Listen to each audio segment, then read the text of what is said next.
Now listen carefully and answer questions 11 to 16. Everybody dreams of becoming a millionaire one day.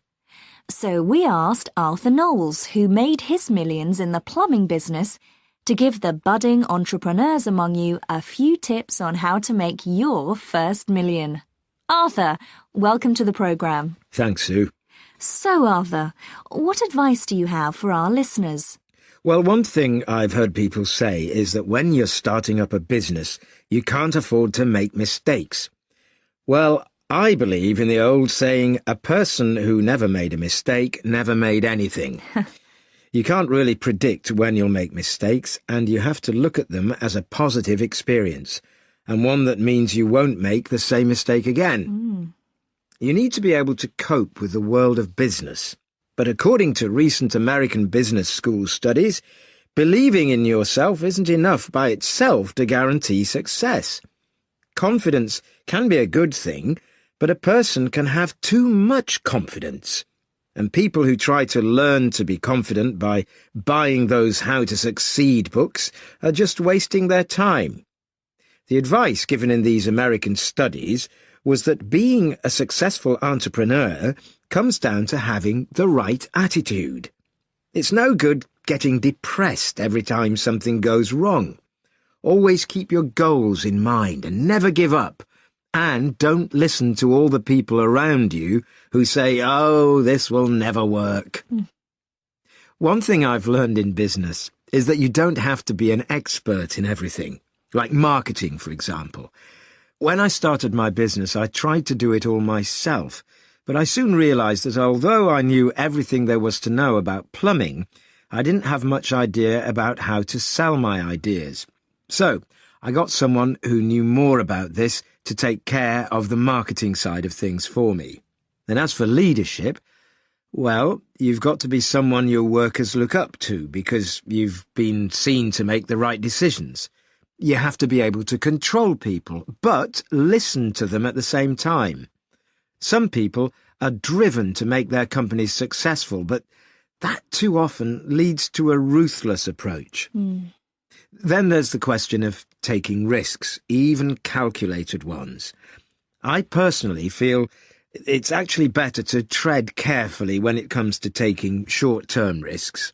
You need a degree of vision, certainly, but it's easy to get carried away by your desire to increase profits. And if things go wrong, you can end up losing more than you gain. Before you hear the rest of the program, you have some time to look at questions 17 to 20.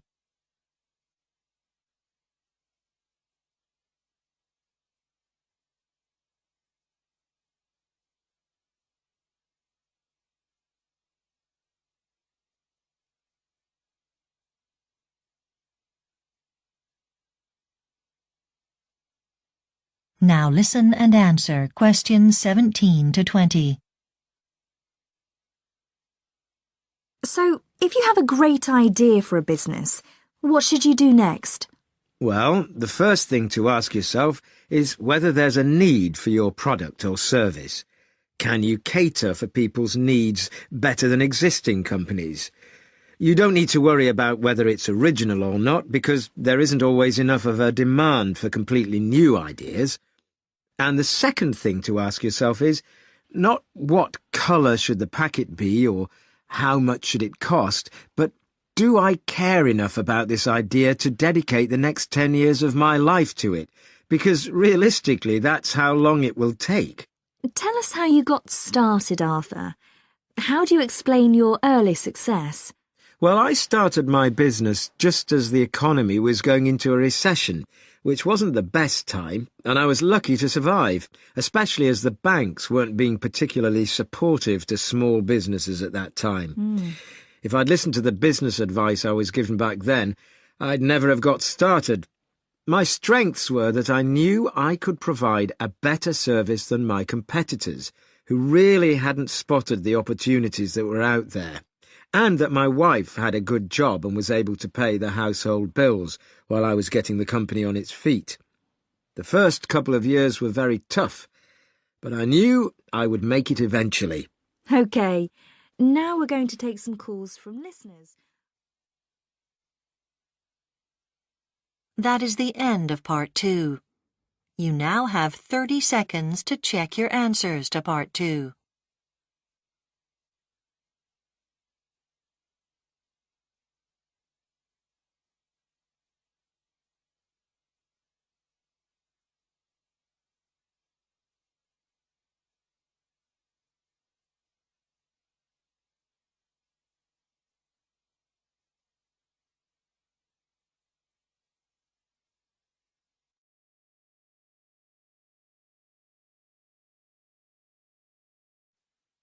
Part 3. You will hear two students of performance arts called Charlie and Gina preparing to give feedback at the end of the second year of their 3-year course. First, you have some time to look at questions 21 to 26.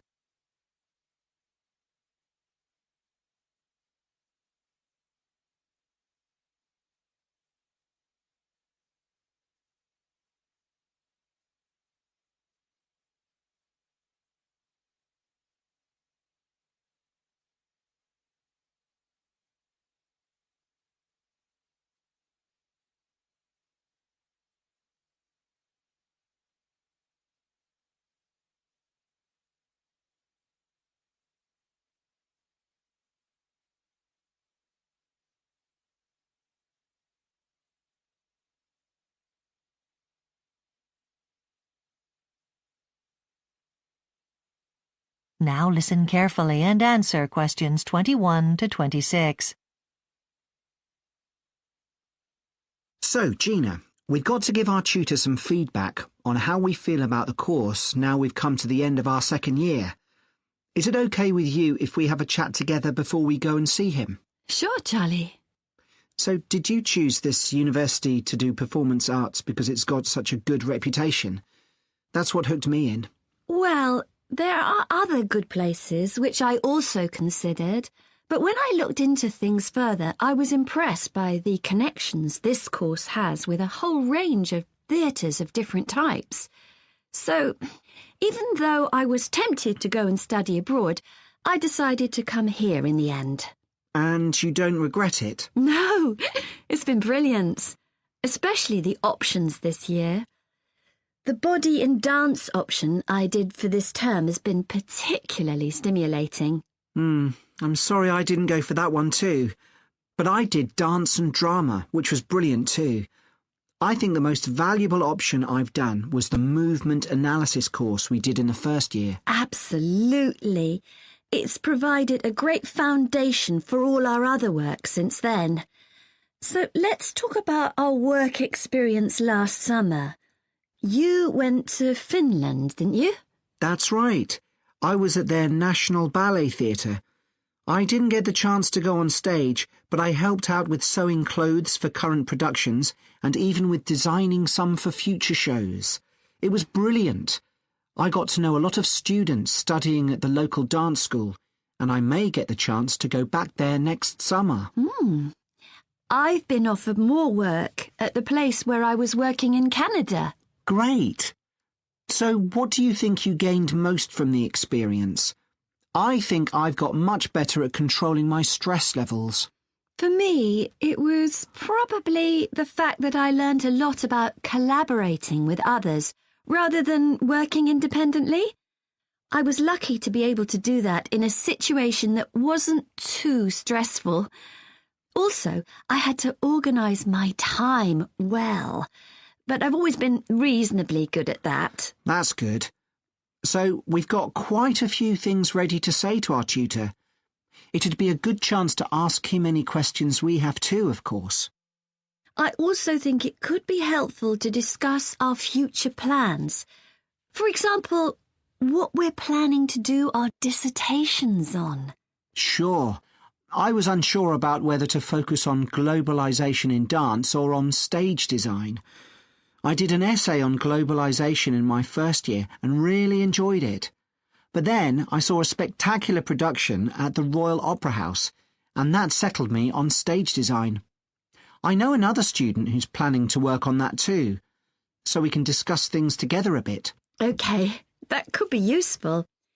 I'm planning to do something on current trends in contemporary dance for my dissertation. That sounds pretty challenging. It's a big topic. It might not be easy to organise in a coherent way. I've thought about it quite a lot, and I think that'll be OK. And I feel confident about how to write a longer piece of work. I'm in a bit of a panic, though, about how I'll get through all the literature. There seems to be so much. Hopefully, it won't all be relevant. Quite. Before you hear the rest of the discussion, you have some time to look at questions 27 to 30.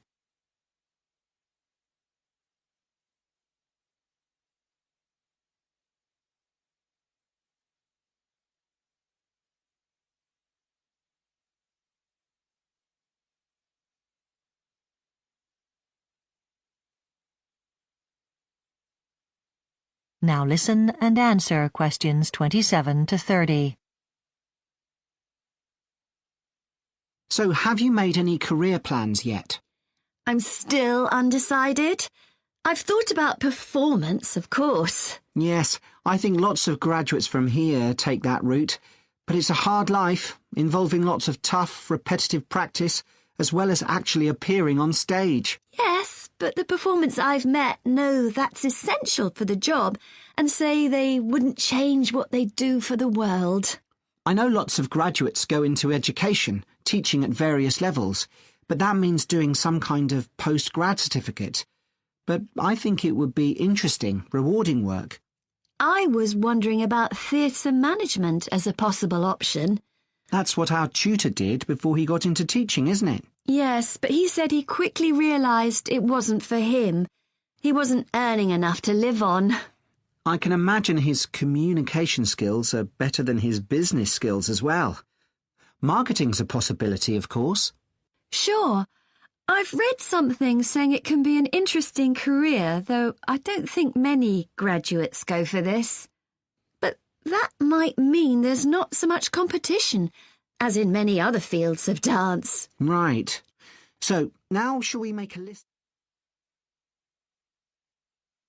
That is the end of Part 3. You now have 30 seconds to check your answers to Part 3.